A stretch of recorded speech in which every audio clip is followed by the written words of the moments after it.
Let's do an analysis of Tesla stock.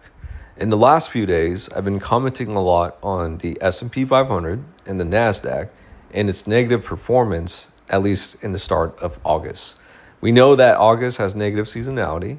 I won't talk about it too much today, but the way I like to operate is that when the overall markets like the S&P 500 pulls back or is on a decline, I have a tendency to focus on trades to the short side.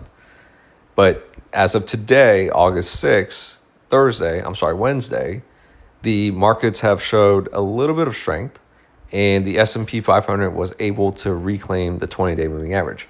So if that price action persists and we do end up moving to the upside, then I think Tesla might be an interesting chart to analyze for a play. Now, this is not investment advice. This is just purely educational purposes only. And this is my analysis. So if we look at it, you're going to see that currently I do have an arrow in here, but let's reposition that arrow to point at the pink line.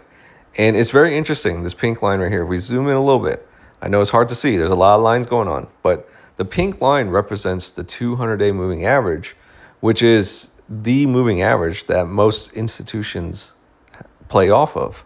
And so if you know a famous hedge fund manager, Paul Tudor Jones, he's known to have say something along the lines that of you should sell anything that is below the 200-day moving average. And so if we were to make an inverse comment on that, then at the same time, his inverse comment would say you should buy anything that is over the 200-day moving average. So Tesla is just about to be over that pink line. It's about to test that 200-day moving average, which is good to see.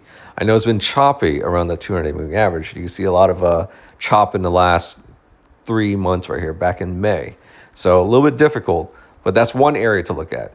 The other area to look at, if I were to move it around, is if now I reposition the arrow towards the trend line right above there. It's a nice confluence because the 200-day moving average is lining up well with now where the arrow is pointing at the trend line.